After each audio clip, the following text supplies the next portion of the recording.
हर दिन ही ऐसी खबरें आ रही हैं। रेडिसन ब्लू के होटल के मालिक अनिल जैन ने सुसाइड कर लिया। कौशाम्बी में जो रेडिसन ब्लू होटल है, कई हज़ार करोड़ का एम्पायर उनका था। 50 साल की उम्र थी, लेकिन कर्जे की दलदल। तो ये जो कर्जे की बीमारी है, ये सिर्फ आम इंसान पर है ऐसा नहीं है, हर कोई इससे परेशान है। कुछ लोग बोल रहे हैं, बहुत लोग बोल नहीं पा रहे। और मैं समझता हूं कि ऐसा व्यक्ति जिसने 50 वर्ष की उम्र में इतना बड़ा एम्पायर खड़ा कर लिया हो, अभी 25-30 वर्ष तो पढ़ाई में बाकी कामों में निकल जाती उम्र, यानी 20 वर्ष ही काम किया उस व्यक्ति ने। अगर 20 वर्षों में इतना कर सकता था, तो अगले अगर 20-30 वर्ष और जिंदा रहता तो पता नहीं क्या कर देता। अफसोस, मुझे दुख ये है कि मैं उस व्यक्ति को बचा नहीं पाया, और ऐसे ना जाने कितने लोग जिन तक हम नहीं पहुंच पा रहे, हम अपनी बात नहीं पहुंचा पा रहे। उसी कड़ी में एक प्रयास है कि एरिया में जाएं, लोगों से बात करें, कम से कम लोग सुसाइड ना करें, ऐसी मेरी कोशिश रहेगी। मैंने यहाँ तक कहा, किसी को खाने की रहने की दिक्कत हो, मैं वो भी व्यवस्था करवा दूंगा। आपके एरिया में करा देंगे, आपके राज्य में करा देंगे, दिल्ली में करा देंगे, जहाँ आप रहते हैं वहाँ करा देंगे, लेकिन कोई गलत कदम ना उठाया जाए। लेकिन समस्या क्या है? लोग केवल कर्जे के कारण मर रहे हैं, ऐसा नहीं है। कर्जा तो एक समस्या है, लेकिन इसके अलावा उससे जुड़ी बहुत सारी समस्याएं हैं। सबसे बड़ी समस्या है जो साहूकार हैं, जो लोग हैं जिनसे पैसा लिया, वो बदतमीजी करते हैं, मिसबिहेव करते हैं, गाली गलौज करते हैं। और इज्जतदार व्यक्ति के लिए सबसे बड़ी चीज़ उसकी इज्जत है। जब उसको लगता है कि मेरी इज्जत ही नहीं बची, तो मेरे जीने का क्या लाभ है। और मेरी कोशिश यही है कि उनको इज्जत के साथ, सम्मान के साथ, कर्जा तो माफ़ हो ही, वो कोई व्यापार करें, कोई काम धंधा करें, और अपनी मेहनत के साथ उस कर्जे को उतारें भी। तब तक के लिए उनको राहत मिल जाए, 1 वर्ष, 2 वर्ष, 3 वर्ष, जब तक कि वो कर्जा नहीं उतार पाते। अभी कल भी एक साहूकार का फ़ोन आया, वो कहते हैं आपका ये मिशन तो हमारे खिलाफ है। हमने मजबूरी में, बीमारी में, किसी के परिवार में शादी थी, कोई व्यापार करना था, जिसे बैंक लोन नहीं दे रहा था, हमने उसे लोन दिया, और आप हमारा कर्जा, हमने लोन दिया तो हमने कोई गुनाह कर दिया क्या? उसका तो आप लोन माफ़ करा देंगे। मैंने मानो 100 लोगों को लोन दिया हुआ है, मेरा क्या होगा? मैं तो खुद मर जाऊंगा। अगर मैंने 5-5 लाख रुपए भी 100 लोगों को दिया, तो मेरा तो 5 करोड़ रुपए डूब जाएगा। तो मैंने उन्हें भी बताने की कोशिश की, और उस पर एक वीडियो भी बनाई। कल मैं लाइव आकर के बोला इस बारे में। ये मिशन साहूकारों के, बैंकों के, NBFC के खिलाफ नहीं है।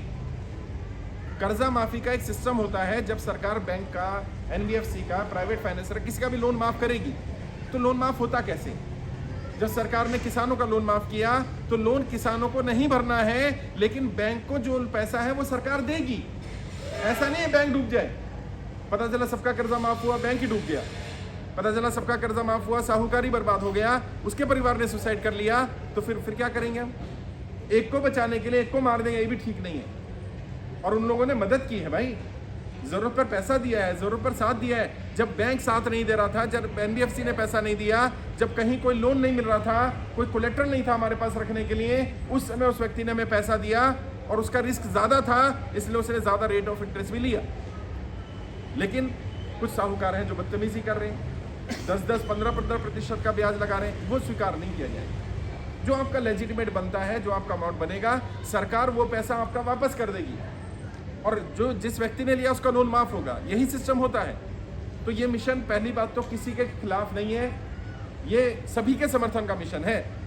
और किसी भी साहूकार को बोला जाए कि एक व्यक्ति मर जाए, ये विकल्प है तुम्हारे पास, और दूसरा विकल्प है कि तुम इसका लोन माफ कर दो और सरकार तुम्हारा पैसा दे दे, तो मुझे पूरा विश्वास है ज़्यादातर साहूकार दूसरा विकल्प चुनेंगे कि इसका लोन भी माफ हो जाए, मेरा पैसा भी वापस हो जाए, और व्यक्ति जिंदा भी रहे। जिंदा रहेगा तो दोबारा कमा लेंगे, दोबारा पैसा दे देंगे, दोबारा सिस्टम आ जाएगी। दूसरी बात, ये मिशन केवल लोन माफ कर देने या कर्जा माफी का मिशन नहीं है। कर्जा माफी तो एक स्टेप है, एक बार कर्जा माफ कर दिया, फिर क्या करेंगे? अब आपको कुछ व्यापार कराना पड़ेगा, कोई काम धंधा कराना पड़ेगा, आपके लिए कुछ ऐसा माहौल बनाना पड़ेगा जिससे कि आप दोबारा कर्जे की दलदल में ना फंसे। तो उसके लिए क्या किया जा रहा है? पहला तो ट्रेनिंग होगी कि कर्जे से बाहर निकलने के 20 तरीके। उसमें सिर्फ बाहर निकलने के तरीके नहीं है, उसमें यह भी बताया गया है लोग कर्जे की दलदल में फंसते कैसे हैं। आपने वो ट्रेनिंग अटेंड कर ली होगी, अब तो मैंने YouTube पर ही डाल दी।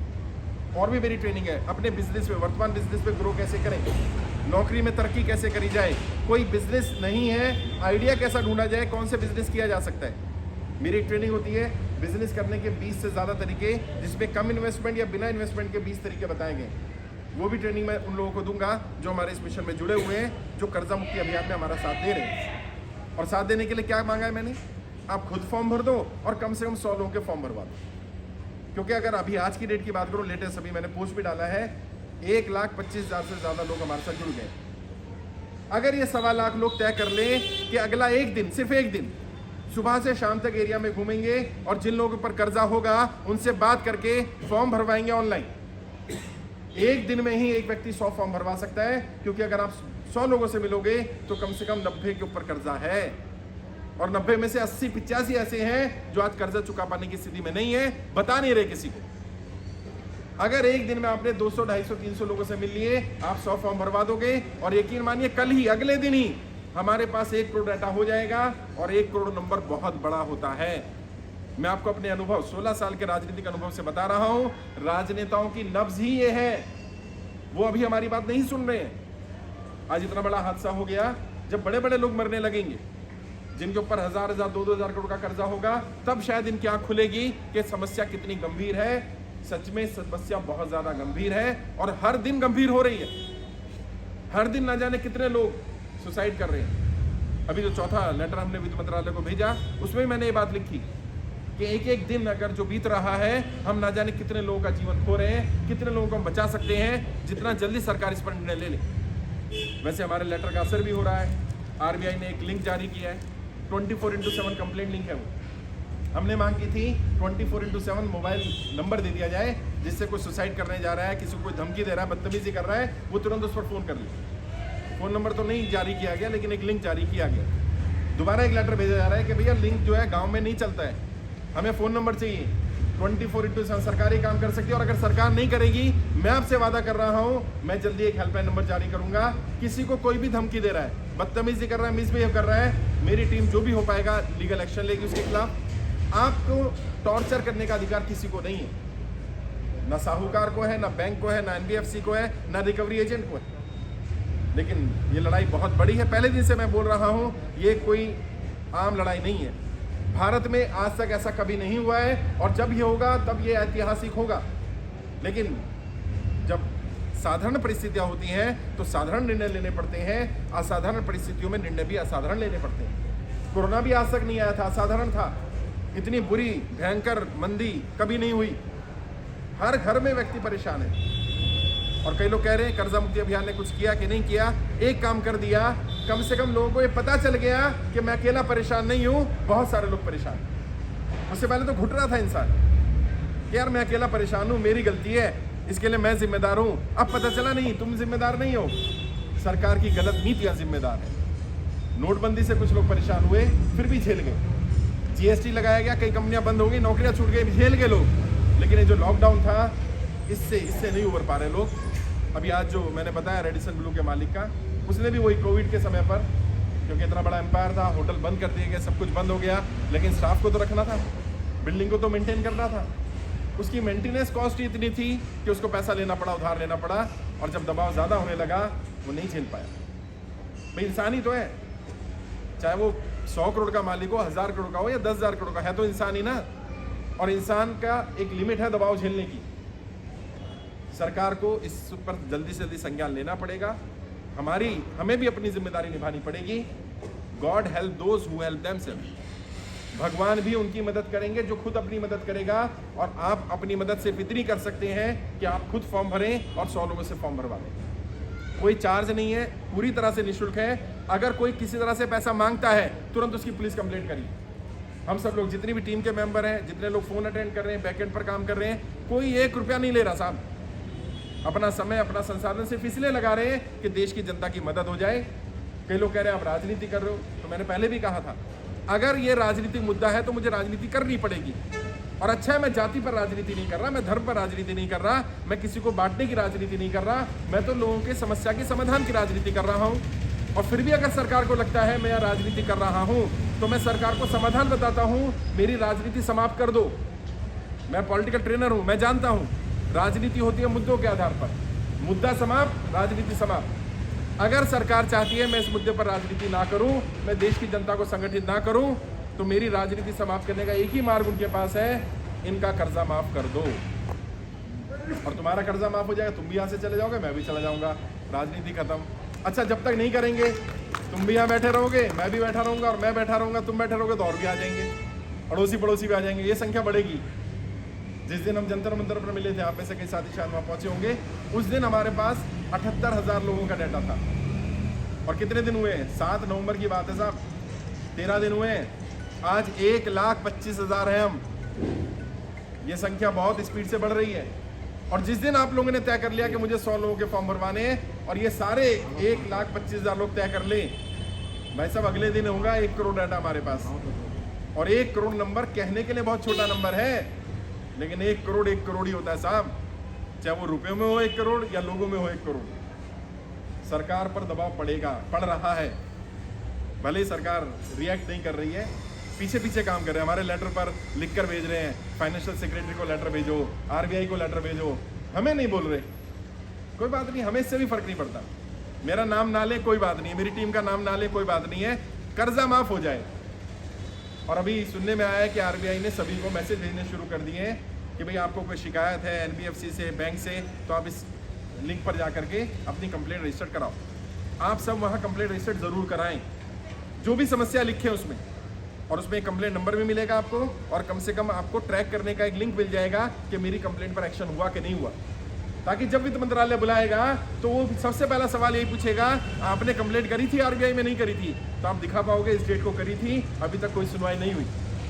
वैसे कंप्लेंट करने से सुनवाई नहीं होगी, ये भी सुन लेना, क्योंकि जिन लोगों ने वहाँ कंप्लेंट करी है 2 दिन बाद फोन आ जाता है और वो कहते हैं इसमें हम कुछ कर नहीं सकते, आपकी कंप्लेंट बंद कर दीजिए। कोई बात नहीं, अपना रिकॉर्ड बना लो।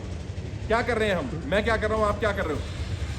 हम लोग सिर्फ अपने पेपर तैयार कर रहे हैं, जरूरत पड़ने पर कोर्ट में पेपर दिखाएंगे, और अगला स्टेप यही होगा, हमें कोर्ट जाना है, इसमें PIL लगेगी। सुप्रीम कोर्ट के जजेस पर, वकीलों पर भी कर्जा है, और बहुत सारे वकील मेरे संपर्क में हैं, वो ये कहते हैं साहब हम भी कर्जा नहीं चुका पा रहे, क्योंकि ऑनलाइन हियरिंग हो गई है, केस आ नहीं रहे हैं, लोग आउट ऑफ कोर्ट सेटलमेंट करने लगे हैं, कोरोना के समय में काम चला नहीं है, हम कहाँ से दें कर्जा? तो समस्या सिर्फ आपके साथ नहीं है, सबके साथ है। संगठित होना है, अपने लिए मत लो, कुछ दिन के लिए अपनी समस्या को भूलकर लोगों की समस्या पर काम करो, लोगों से मिलो, मार्केट में बातचीत करो, लिंक है आपके पास, लिंक दे दो, कर्जा मुक्ति केंद्र खोल लो अपने यहाँ। कुछ नहीं करना, एक बैनर लगाना है 2x3 का, 100, 150, 200 रुपये प्रिंट हो जाएगा, उसको लगा लो अपनी गाड़ी पर, घर पर, दफ्तर में, कोई भी आए, भैया कर्जा मुक्ति केंद्र निःशुल्क है, आजा बैठ जा। तुम उसका दुख साझा करोगे, वो तुम्हारा दुख साझा करोगा, देखना मन हल्का हो जाएगा, कम से कम सुसाइडल टेंडेंसी समाप्त हो जाए।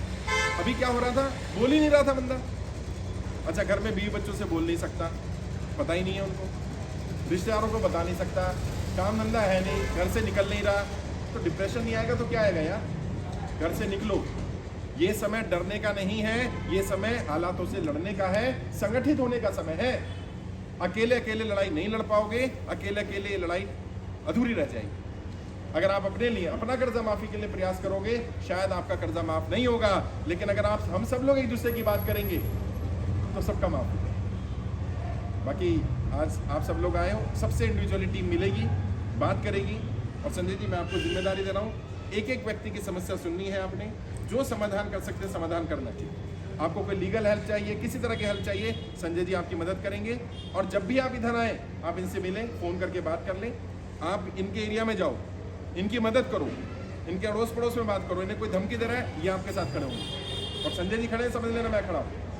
कोई आपको कुछ भी बदतमीजी नहीं कर सकता, मिसबिहेव नहीं कर सकता, किसी को आपके साथ गलत करने का अधिकार नहीं है।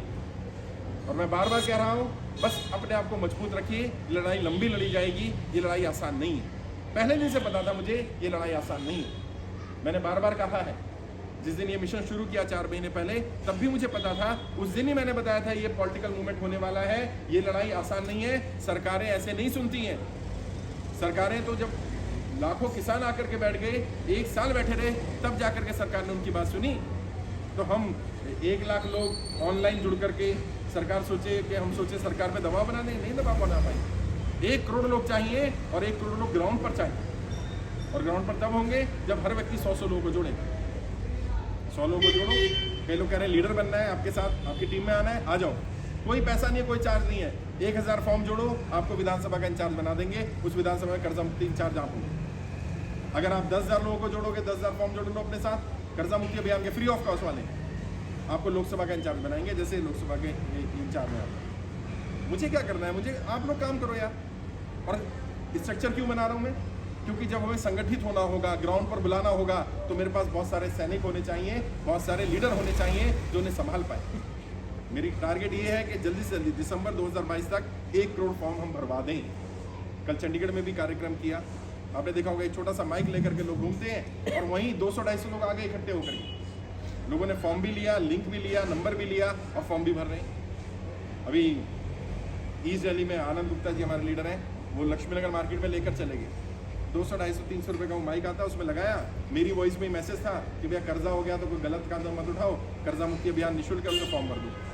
वहीं पर 300-400 लोगों ने फॉर्म भर दिया। यहाँ पर भी आप अपने एरिया में शुरू करिए उस कार्यक्रम। इस तरह से क्या होगा, हम लोगों तक पहुँचा पाएंगे। अभी हम ऑनलाइन तो हैं, लेकिन हम ग्राउंड पर उतरे नहीं। जब ग्राउंड पर जनता आएगी, यकीन मानना, आपको जिसे देखकर लग रहा है ये संपन्न है, ये बहुत तरक्की कर रहा है, जब उसकी असलियत पता चलेगी, वो आपसे ज़्यादा कर्जे में मिलेगा। बोल नहीं पा रहा किसी को। मेरे साथ जुड़े एक व्यक्ति, 90 करोड़ का कर्जा साहब उनको। वो कहते हैं मेरे पास प्रॉपर्टी है 100 करोड़ से ऊपर की, प्रॉपर्टी बिक नहीं रही, और बैंक वाला वो प्रॉपर्टी हड़पने को तैयार बैठा है। वो कह रहा है कि ठीक है 125-150 करोड़ की प्रॉपर्टी हमें 90 करोड़ में मिल जाएगी। ऐसे नहीं चलेगा। और मैं बता रहा हूँ, अगर किसी की प्रॉपर्टी बैंक जब्त भी कर लेता है, गाड़ी ले लेता है, आपकी किसी चीज़ पे कब्जा भी कर लेता है, तो भी घबराना मत, ये सब वापस करवाया जाएगा। ऐसे नहीं चलेगा, ये बदमाशी को स्वीकार नहीं करेंगे, ऐसे नहीं चलेगा। जनता की कमाई की चीज़ें हैं यार, बहुत मेहनत की कमाई है। आज की डेट में पैसा कमाना इतना आसान नहीं है। जैसे तैसे करके घर बनाया जाता है, और इन लोगों को शर्म नहीं आती कि घर कब्जा कर लें। अगर 2 इंस्टॉलमेंट 3 इंस्टॉलमेंट बाउंस हो जाए तो उसको ऐसे माना जाता है कि ये तो गलत व्यक्ति है, उसकी स्थिति नहीं देखी जा रही कि एक्चुअली उसकी स्थिति क्या है। और सरकार के पास तो सब कुछ है, सरकार के पास डाटा मौजूद है, सरकार के पास स्थिति है, सरकार को पता है कि पहले कितना कोविड से पहले व्यापार चल रहा था, कोविड के बाद कितना व्यापार है, सब कुछ तो मालूम है उसको। मुझे आपको बताने की जरूरत नहीं है, सरकार के पास सारे आंकड़े हैं। नहीं कर रहे, इसका मतलब उनकी नीयत नहीं है। तय करना पड़ेगा। सभी पॉलिटिकल पार्टीज को लेटर भेज रहा हूँ, आप बताइए आप कर्जा मुक्ति अभियान में जनता के साथ हैं या साथ नहीं है, ताकि मैं आपको बता पाऊँ कि कौन तुम्हारा सगा है। ये आएंगे तुम्हें बोलेंगे मैं तुम्हारे साथ हूँ, मुझे वोट करो, सपोर्ट करो। वोट जिसे मर्जी करना, लेकिन जो तुम्हारे हक के लिए तुम्हारी आवाज़ नहीं उठा रहा, तुम्हें उसका साथ नहीं देना। ये उन्हें भी तय होना चाहिए कि हम उसी का साथ देंगे जो हमारी आवाज़ उठाएगा, जो हमारी आवाज़ बनेगा, जो हमारी समस्याओं को सुनेगा। समस्या गंभीर है, मुझे मालूम, थोड़ा पेशेंस रखना पड़ेगा। जैसे मैंने कहा, ये समय हालातों से लड़ने का है, डरने का, भागने का, गलत कदम उठाने का समय नहीं है। अगर आप लोग गलत कदम उठा लेंगे, कोई व्यक्ति जैसे अमित जैन एक्सपायर कर गया, क्या करूँ मैं उसका? आज नहीं तो कल कर्जा माफ हो जाएगा, कहाँ से लाऊंगा बंदा वापस? 50 वर्ष की उम्र थी, हज़ारों करोड़ का एम्पायर खड़ा कर लिया था उसने। रेडिसन ब्लू कोई छोटा ग्रुप नहीं है यार, उसका मालिक इतना बड़ा होटल है, जाकर देखना कौशाम्बी में। अगर वो सुसाइड कर रहा है, इसका मतलब कितना प्रेशर रहा होगा उसके दिमाग के ऊपर भाई। लेकिन ध्यान ही नहीं है, कोई सुनने वाला नहीं। और लोगों को लग रहा है हम सरकार के खिलाफ काम कर रहे हैं। भाई सरकार के खिलाफ नहीं, जनता के पक्ष में बोलना सरकार के खिलाफ थोड़ी। और अगर है भी तो स्वीकार कर लेंगे, भैया ठीक है हम जनता के साथ खड़े हैं, तुम भी जनता के साथ आकर खड़े हो जाओ। मैंने जो लेटर लिखा है नेताओं को, उसमें लिखा है कि सरकारें बनती किससे हैं? जनता से। सरकारें गिराता कौन है? जनता। तो तुम जनता के साथ खड़े हो जाओ। आज जनता को तुम्हारे साथ की, तुम्हारे सहयोग की जरूरत है। मैं अपनी तरफ से साथ हूँ, मेरी पूरी टीम साथ। कभी भी कोई भी दिक्कत आती है, आप मेरी टीम से बात करिए, वो लोग मुझसे संपर्क भी करा देंगे। मैं भी कुछ नंबर भी इशू करने वाला हूँ 2-4 दिन में, जिन पर डायरेक्ट आप मुझसे बात कर पाएंगे। अगर वित्त मंत्रालय कोई हेल्पलाइन नंबर जारी नहीं करता है, तो हम एक हेल्पलाइन नंबर जारी कर देंगे, जिसमें हमारी टीम काम करेगी। बहुत सारे लोग, 70-80 लोग बैकएंड पर काम कर रहे हैं, 60-70 लोग ग्राउंड पर काम कर रहे हैं। पूरे देश में काम चल रहा है। जो भी हमने डाटा भेजा, उसमें अंडमान निकोबार से भी 24 साथी हैं जिनके ऊपर कर्जा है। लक्षद्वीप से भी है, दमन एंड दीव से, दादर एंड नगर हवेली। देश का कोई राज्य, कोई केंद्र शासित प्रदेश ऐसा नहीं है जहाँ से उसमें व्यक्ति नहीं है। और यही सरकारों के लिए एक मैसेज होता है। ये देग में से पूरी देग नहीं देखे जाते, कुछ चावल निकाल के देखे जाते हैं क्या हालात हैं। तो अगर एक राज्य से अंडमान निकोबार जैसे 24 लोग आगे जो कर्जा मुक्ति चाहते हैं, इसका मतलब कितने लोग होंगे जो चाहते होंगे, जिन तक हम पहुंच नहीं पाए। प्रयास कर रहे हैं, लोगों से बात भी कर रहे हैं, आपसे भी बात करेंगे, एक एक से इंडिविजुअली बात की जाए, चाहे 1 घंटा लगे 2 घंटा लगे, आपकी प्रॉब्लम भी सुनेंगे और जितना समाधान हो पाएगा आज ही समाधान करेंगे। जिस डिपार्टमेंट से बात करनी होगी उससे डिपार्टमेंट से बात कीजिए। डरना नहीं है, घबराना नहीं है, मैं आपके साथ हूँ, बट आप अपना साथ दो, आप इस लड़ाई को खुद लड़ो। तो क्या 100 लोगों के फॉर्म भरवाएंगे भाई? ऐसे नहीं आवाज़ आने से भरवाएंगे, जल्दी से जल्दी भरवाओ। आज ही तय करो कि हमें जाकर के लोगों से बताना है, व्हाट्सएप के माध्यम से, फेसबुक के माध्यम से उसको पोस्ट को प्रमोट करो, ज़्यादा लोग फॉर्म भरेंगे, हम साथ मिलकर काम करेंगे। किसी से कोई पैसा नहीं लेना, किसी को कोई पैसा देना नहीं है।